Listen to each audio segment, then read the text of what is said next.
Hello sir ನಮಸ್ತೆ. ಹಾಂ sir ನಮಸ್ಕಾರ ಸರ್, ಹೇಳಿ ಸರ್. ನಮಸ್ತೆ ಸರ್. ಸೊ ಏನಾಯಿತು ಸರ್ ನಿಮ್ಮದು ಆ ಕೇಸು, ಅದೇ ಡಿವೋರ್ಸು ಮೇಂಟೆನೆನ್ಸ್ ಕೇಸು? ಸರ್ ನಮ್ಮದು ಮಿಸಸ್ ಬಂದ್ಬಿಟ್ಟು ಮೇಂಟೆನೆನ್ಸ್ ಕೇಸ್ ಹಾಕಿದ್ದಾರೆ ಸರ್ ಅವರು. ಬಿಕಾಸ್ ಯಾಕಂದ್ರೆ ಅವ್ರಿಗೆ ನಮ್ಮ ಮನೇಲಿ ಅಮ್ಮ ನಾನು ಇಬ್ಬರೇ ಇದೀವಿ ಸರ್. ಹಾಂ. ಬಟ್ ಅವರು ಅಮ್ಮ ನಾನು ಇಬ್ಬರೇ ಇದ್ರು ಕೂಡ ನಮ್ಮ ಜೊತೆಗೆ ಅವ್ರು ಹೊಂದ್ಕೊಂಡು ಹೋಗ್ತಾ ಇಲ್ಲ. ಅವ್ರು ಸುಮ್ನೆ ತವ್ರ ಮನೆಗೆ ಹೋಗೋದೆಲ್ಲ ಮಾಡ್ತಾ ಇರ್ತಾರೆ. 3 ದಿನ ಇಲ್ಲಿ ನಮ್ಮ ಮನೇಲಿ ಇರ್ತಾರೆ, 10 ದಿನ ಅವ್ರ ಮನೇಲಿ ಇರ್ತಾರೆ ಸರ್. ಏನೇ ರೀಸನ್ ಒಂದು ರೀಸನ್ ಹೇಳ್ಕೊಂಡ್ಬಿಟ್ಟು ಹೋಗ್ತಾ ಇರ್ತಾರೆ. ನಾನೇನೋ ಬಿಡು ಅವ್ರದ್ದು ಇರುತ್ತಲ್ಲ ಕರಳಿನ ಕುಡಿಯಲ್ಲ ಅಂತ ಅಂದ್ಬಿಟ್ಟು ಹೋಗ್ಬರ್ಲಿ ಅಂತ ಬಿಡ್ತೀನಿ ಸರ್. ಅದನ್ನ ಅವ್ರು ಮಿಸ್ಯೂಸ್ ತಿಳ್ಕೊಂಡ್ಬಿಟ್ಟು ಸೀದಾ ಅಲ್ಲೇ ಸೆಟ್ಲ್ ಆಗ್ಬಿಟ್ರು ಸರ್. ಅವರು ತವ್ರ ಮನೆಗೆ ಹೋಗ್ಬಿಟ್ರು. ಅಲ್ಲಿ ಹೋಗ್ಬಿಟ್ಟು ಬನ್ನಿ ಬನ್ನಿ ಅಂತ ಕರೆದ್ರು ಕೂಡ ಅವ್ರು ವಿತೌಟ್ ರೀಸನ್ ನನಗೇನು ಹೇಳ್ತೇನೆ ಇಲ್ಲ, ಡೈರೆಕ್ಟ್ ಆಗಿ ಮೇಂಟೆನೆನ್ಸ್ ಕೇಸ್ ಹಾಕ್ಬಿಟ್ಟು ಸರ್ ಅವಾಗ ನಮ್ಗೆ. ಓ, ನಿಮ್ಮನ್ನ ಬಿಟ್ಟು ಹೊಟ್ಟೆ ಹೋಗ್ಬಿಟ್ರು, ನೀವು ಕರೆದ್ರು ಬರಲಿಲ್ಲ, ಕೊನೆಗೆ ಅವ್ರ ಮೇಂಟೆನೆನ್ಸ್ ಕೇಸ್ ಹಾಕಕ್ಕೆ ಲಾಯರಿಂದ ನೋಟಿಸ್ ಕಳಿಸ್ಬಿಟ್ರು.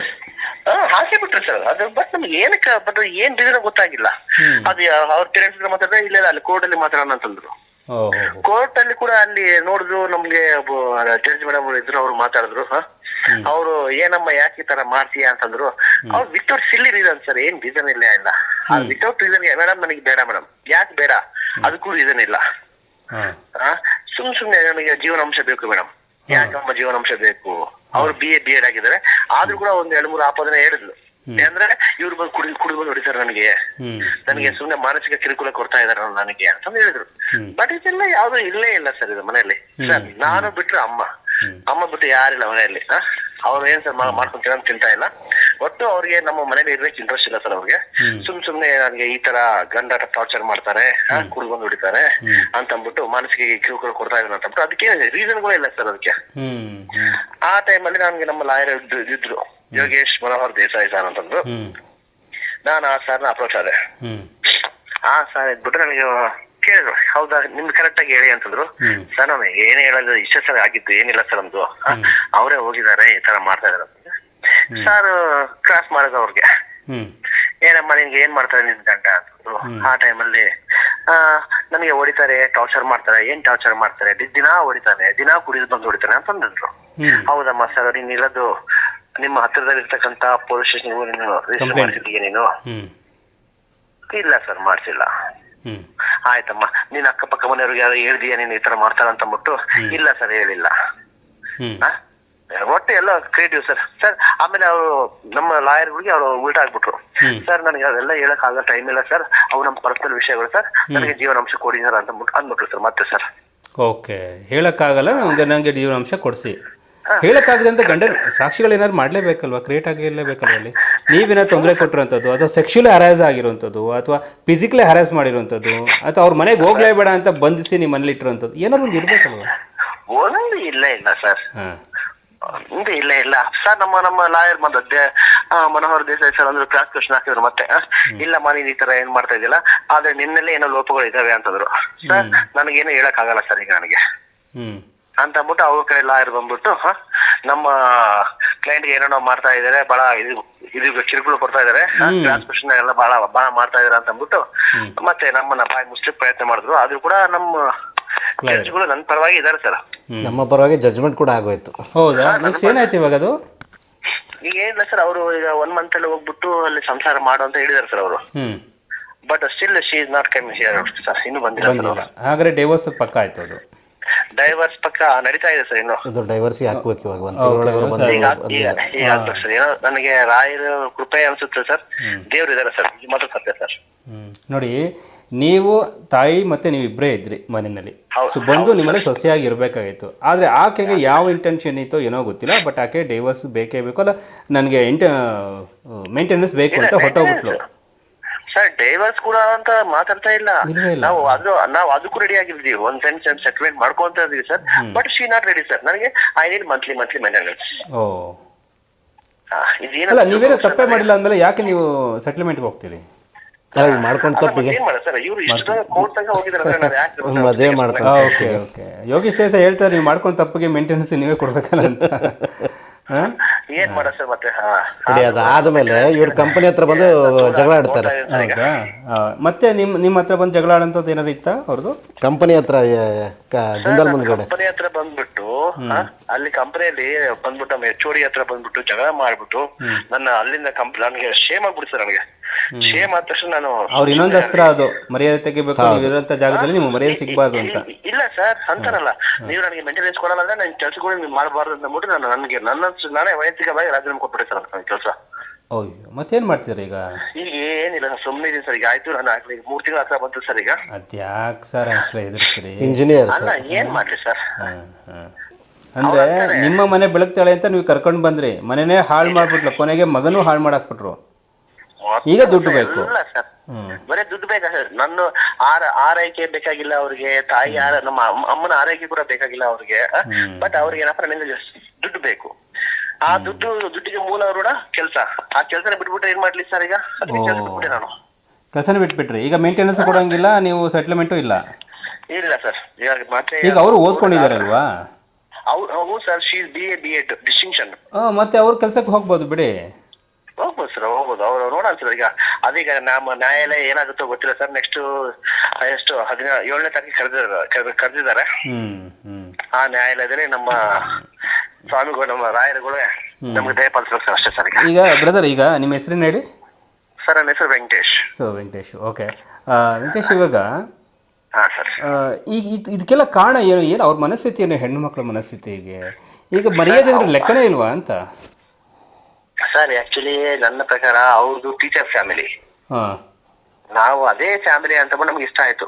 ಟೀಚರ್ ಫ್ಯಾಮಿಲಿ ಅಲ್ಲ, ತಿಳಿದಿರ್ತಕ್ಕಂಥ ಫ್ಯಾಮಿಲಿ ಅವರು. ಅವ್ರ ಪಪ್ಪ ಕೂಡ ಹೆಡ್ ಮಾಸ್ಟ್ರು. ಅವರು ಮಗಳು ಕೂಡ ಒಂದು ರೂರಲ್ ಡೆವಲಪ್ಮೆಂಟ್ ಆಫೀಸರ್, ಇನ್ನೊಬ್ಬ ಮಗಳು. ಇವರು BA B.Ed ಮೆಂಬರ್ ಸರ್ ಅವರು. ಓಕೆ, ಪಾಪ ಮೇಷ್ಟ್ರು ಮಗಳು ಚೆನ್ನಾಗಿರ್ತಾಳೆ, ಬುದ್ಧಿ ಕಲ್ಸಿರ್ತಾರೆ ಮೇಷ್ಟ್ರು. ಸೊ ನಮ್ಮಲ್ಲಿ ಹೊಂದ್ಕೊಂಡು ಹೋಗ್ತಾಳೆ ಅಂತ ಪಾಪ ನೀವು ಒಂದು ಮದುವೆ ಆದ್ರಿ, ಒಳ್ಳೆ ಕೆಲಸ ಆಯ್ತು ಅಂತ ನಿಮಗೂ ಕೂಡ ಕೊಟ್ಟರು. ಕೊನೆಗಳು ಈ ಥರ ಅಂತ ಪಲ್ಟಿ ಹೊಡೆದ್ಲು, ನೀವು ಮೇಂಟೆನೆನ್ಸು ಕೂಡ ಕೇಳಿದ್ರಿ, ಕೊನೆ ಡೈವರ್ಸು ಕೂಡ ಹತ್ತತ್ರ ಬರ್ತಾ ಇದೆ. ಆದರೆ ನಿಮ್ಮ ಲೈಫು ಕೂಡ ಹಾಳಾಗೋಯ್ತು. ಈ ಕಡೆ ಬೇರೆ ಹುಡುಗಿ ಹೋಗ್ಬೇಕಾದ್ರೆ ನೀವು ಎರಡನೇ ಮದುವೆ ಅಂತ ಹೇಳ್ತಾರೆ. ಏನ್ ಮಾಡೋದು ಗೊತ್ತಾಗ್ತದೆ ಸರ್? ಅಲ್ಲ ಸರ್, ಇದರಲ್ಲಿ ಮೇನ್ ಬಂದ್ಬಿಟ್ಟು ತಂದೆ ತಾಯಿಗಳು ಪಾತ್ರ ಸರ್. ಅವ್ರು ಬಂದ್ಬಿಟ್ಟು ಎಲ್ಲಿ ಹರಿಯೋ ನೀರ ಅಲ್ಲಿ ಹರಿಸಿದ್ರೆ ಚೆನ್ನಾಗಿರ್ತದೆ ಸರ್, ಅಷ್ಟೇ. ಹೌದಲ್ವಾ? ಹೌದು. ಮತ್ತೆ ಇನ್ನೊಂದೇನಂದ್ರೆ, ಮೊದಲು ಹಳೆ ಕಾಲದಲ್ಲೆಲ್ಲ ಏನೇ ಜಗಳ ಆಡ್ಕೊಂಡು ಬಂದ್ರು ಕೂಡ ನೀನ್ ಗಂಡನಿಗೆ ಮದುವೆ ಮಾಡಿದ್ರೆ ನೀನು ಅಲ್ಲೋಗಿ ಇರೋ ಅಂತ ಹೇಳ್ತಾ ಇದ್ರು. ಆದ್ರೆ ಇವತ್ತು ಫೋನ್ ಮಾಡಿದ ತಕ್ಷಣ ವಾಪಸ್ ಬಂದ್ಬಿಡೆ, ಅವ್ನ ಮೇಲೆ ಡೆಮಿಟೆನ್ಸ್ ಕೇಸ್ ಹಾಕಿ, ಅವ್ನ ಮೇಲೆ ಡೈವರ್ಸ್ ಕೇಸ್ ಅಂತ ಶುರು ಮಾಡ್ಬಿಟ್ರು ಅಪ್ಪ ಅಮ್ಮಂದಿರು ಎಲ್ಲ. ಸರ್ ನೀವ್ ಹೇಳಿದ್ರಲ್ಲ, ಇದೇ ಹೇಳಿದ್ರೆ ನೋಡ್ತಾರೆ, ಬಾರಮ್ಮ ಕೇಸ್ ಹಾಕ್ಬಿಡ ಬಾ ಅವ್ರ ಮೇಲೆ. ಏನಂತೆ ಅವ್ನಿಗೆ, ಬಾ ನಿನಗೆ ಅಲ್ಲಿರೋ ಊಟ ಇಲ್ಲಿಲ್ವಾ ನಿನಗೆ, ಬಾ ನಮ್ಮನೇಲಿ ಊಟ ಮಾಡೋದು, ಬಾ ಅದೇ ಊಟ ಇರೋದು ನಿನಗೆ. ಅದು ಎಷ್ಟು ದಿನ ಮಾಡ್ತಾರೆ ಸರ್? ಆಮೇಲೆ ಜನ ಕೇಳಕ್ ಶುರು ಮಾಡ್ತಾರೆ, ನಿನ್ನ ಮಗಳು ಇನ್ನೂ ಎಲ್ಲೂ ಹೋಗಿಲ್ವಾ, ನಿಮ್ಮ ಮಗಳಿಗೆ ಎರಡನೇ ಸಂಬಂಧ ಏನಾದ್ರು ನೋಡಿದ್ರ? ಆ ಎರಡನೇ ಸಂಬಂಧ ನೋಡೋರು ಏನಾದ್ರು ಇವ್ರು ಬೇರೆ ಥರ ಕ್ವಶನ್ ಮಾಡ್ತಾರ? ಎಷ್ಟು ವರ್ಷ ಅವ್ರು ನೀವು ಇಟ್ಕೊತೀರ ಮನೇಲಿ? ಬಂದಾಗ ಅಲ್ಲಿಗೆ ಅವಾಗ ಗೊತ್ತಾಗತ್ತೆ ಸರ್, ಈಗ ಯಾವಂದ್ರೆ ಗೊತ್ತಾಗಲ್ಲ. ಆಮೇಲೆ ಅವಳು ನಿನಗೇನು ಕಡಿಮೆ ಅಮ್ಮ, ನೀನ್ ಸುಂದರವಾಗಿದ್ಯಾ, ನಿನಗೆ ಒಂದಲ್ಲ ಒಂದು ಅಂತ ಇದು ಬೇರೆ ಮತ್ತೆ ಆಪ್ಷನ್ ಕೊಟ್ಟರು. ಕರೆಕ್ಟ್ ಸರ್, ಇದು ಅನೇಕರು ಹೇಳಿದ್ದಾರೆ ನನಗೆ. ನೀವು ಇವನ್ನೆಲ್ಲ ಇನ್ನೊಬ್ಬ ಸಿಗ್ತಾನೆ ಬಿಡೆ, ನೀನಿದ್ರೆ ಇನ್ನೊಬ್ಬನ ತರ್ಬೋದು, ನೀನಿದ್ರೆ ಇನ್ನೊಂದು ಒಂದಷ್ಟು ದುಡ್ಡು ಮಾಡ್ಬೋದು ಅಂತೇಳಿ. ಆದರೆ ಫಸ್ಟ್ ಕಾಲದಲ್ಲಿ ಹಂಗಿರಲಿಲ್ಲ ಬ್ರದರ್. ಫಸ್ಟು ನೀವು ಗಂಡನಿಗೆ ಮದುವೆ ಮಾಡಿದ್ದೀನಿ, ಬಾಯಿ ಮುಚ್ಕೊಂಡು ಕಷ್ಟ ಸುಖ ಅಲ್ಲಿ ಬಾಳು ಅಂದಾಗ ಇವತ್ತು ಎಷ್ಟೋ ಜನ ಬಾಳಿದ್ರು, ಬದುಕಿದ್ರು. ಆದರೆ ಇವತ್ತು ಅಮ್ಮ ಗಂಡ ಹಿಂಗೆ ಬೈದಮ್ಮ, ಗಂಡ ಹಿಂಗೆ ಅಂದ್ರೆ 1 ರಿಂದ 4 ಯಾವಾಗ ಫೋನಲ್ಲಿ ಮಾತಾಡ್ತಾರೋ, ಯಾವತ್ತು ಪೇರೆಂಟ್ಸ್ಗಳಿಗೆ ಫೋನಲ್ಲಿ ಅವಾಗ ಮಾತಾಡ್ತಾರೋ ಅವತ್ತು ಅವರೆಲ್ಲ ನಾಶ ಆಗಿರ್ತಾರೆ ನೋಡಿ. ಇದು almost every day sir, daily minimum 5 to 6 hours continuously phone ಆಗಿರ್ತಿದ್ರು. ನಾನು ಬಿಡು, ಅವ್ರ ಅಪ್ಪ ಅಮ್ಮ ಎಲ್ಲ ಇನ್ಯಾರು ಇರ್ತಾರೆ, ಇರ್ಲಿ ಬಿಡು, ಮಾತಾಡ್ಕೊಳ್ಳಿ ಬಿಡು, ಇಷ್ಟೇ. ಯಾವತ್ತು ಅದನ್ನ ಹೇಳಿದ ಗಂಡನ ಮನೆಯ ವಿಷಯನ ತಂದೆ ತಾಯಿಗಳ ಮನೇಲಿ ಅವಾಗ ಹೋಗಿ ಪುಂಗಿ ಓದಬಾರ್ದು, ಸುಳ್ಳುಗಳು ಹೇಳ್ಬಾರ್ದು. ಅವಾಗ ಅವ್ರಿಗೂ ರುಚಿ ಹೇಳುತ್ತೆ, ಹೌದೇನೆ ಅವನು ಹಂಗೇನೆ ಹಿಂಗೇನೆ ಹಂಗಾರೆ ಬಂದ್ಬಿಡೆ ಅಂತ ಹೇಳ್ತಾರೆ. ನೀನಿದ್ರೆ ಸಾಕು, ಬೇಡ ಅಂತಾರೆ. 1ಕ್ಕೆ 4 ಹೇಳಿರ್ತಾಳೆ. ಕೊನೆಗೆ ಅವ್ರು ಏನ್ ಮಾಡ್ತಾರೆ ಅಂತ ಅವ್ರ ತಂದೆ ತಾಯಿಗಳು ಕೂಡ ಬ್ರೈನ್ ವಾಶ್ ಆಗ್ಬಿಟ್ಟು, ಇಲ್ಲಪ್ಪ ನನ್ಗೆ ಏನಾದ್ರು ಮಾಡಿ ನನ್ನ ಕಣ್ಣು ಮುಂದೆ ನಾನು ಬದುಕಿರೋಗು ನನ್ನ ಕಣ್ಣು ಮುಂದೆ ನೀನು ಇದ್ಬಿಡಮ್ಮ ಸಾಕು, ಅವ್ನ ಸವಾಸನೆ ಬೇಡ ಅಂತ ನಿಮ್ಮೆಲ್ಲ ದ್ವೇಷ ಶುರುವಾಗುತ್ತೆ ಅಲ್ವಾ? ಹಂಗೆ ಆಗಿರೋದು.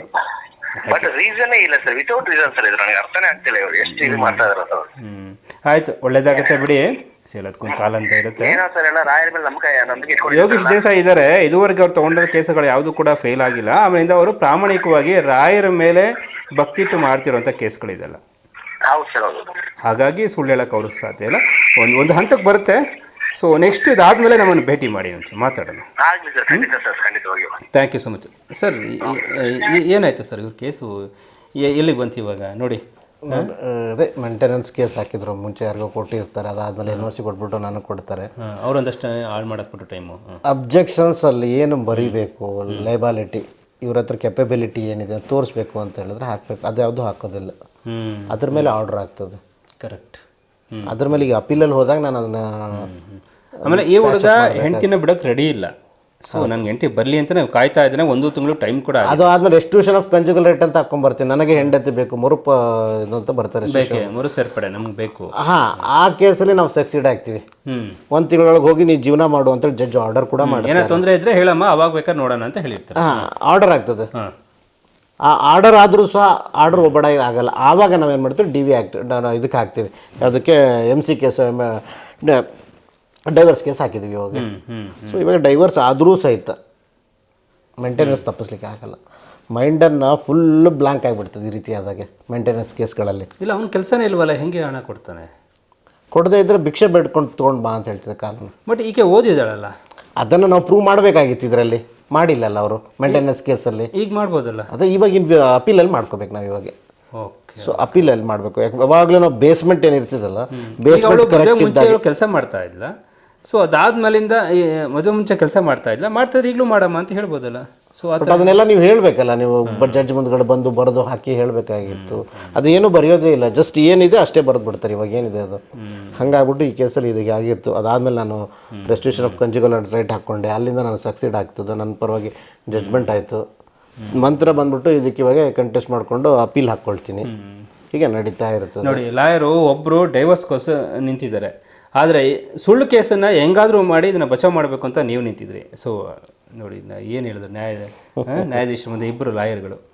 ಒಬ್ಬ ತಪ್ಪು ಮಾಡಿಲ್ಲ ಅಂದ್ರು ಮೇಲೆ ತಪ್ಪು ಮಾಡಿದೆ ಅಂತ ಹೇಳೋದಕ್ಕೆ ಒಬ್ಬ ಲಾಯರು ಅಂತೂ ಖಂಡಿತವಾಗಿ ನಿಂತಿರ್ತಾನೆ. ಯಾಕಂದ್ರೆ ನನ್ನನ್ನು ನಂಬ್ಕೊಂಡ್ ಬಂದಿದ್ದಾರೆ.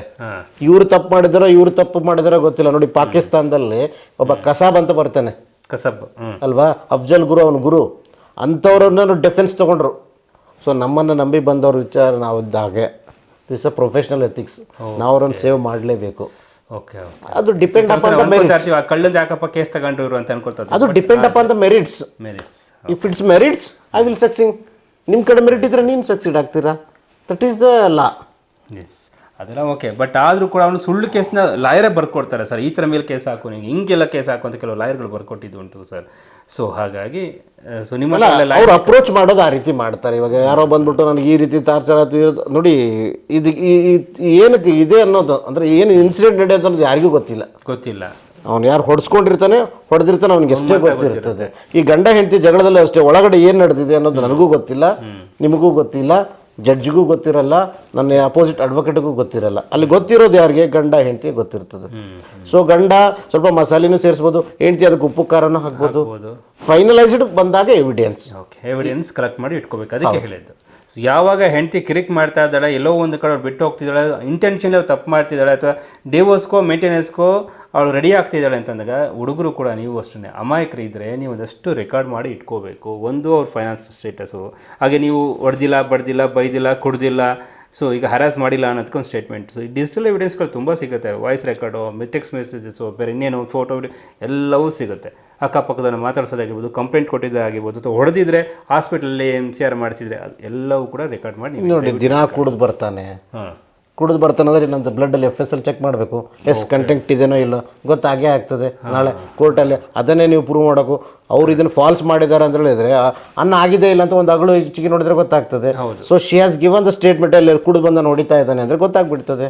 ಆಮೇಲೆ ಮನೆಗೆ ರೇಷನ್ ತಂದು ಹಾಕೋದಿಲ್ಲ ಅಂತ ಹೇಳೋದು, ಅವ್ನ ಕೆಪಬಿಲಿಟಿ ಇದೆಲ್ಲ ಅರ್ನಿಂಗ್ ಅಂತ ಹೇಳೋದು, ಇವೆಲ್ಲ ಎವಿಡೆನ್ಸ್ ತಂದಾಗ್ತಿದ್ದೀನಿ ಅನ್ನೋದಕ್ಕೆ ಹುಡುಗ ದಾಖಲೆಗಳು ತಂದು ಇಟ್ಕೋಬೇಕು. ನಾನು ಕುಡ್ದಿಲ್ಲ ಅನ್ನೋದಕ್ಕೆ.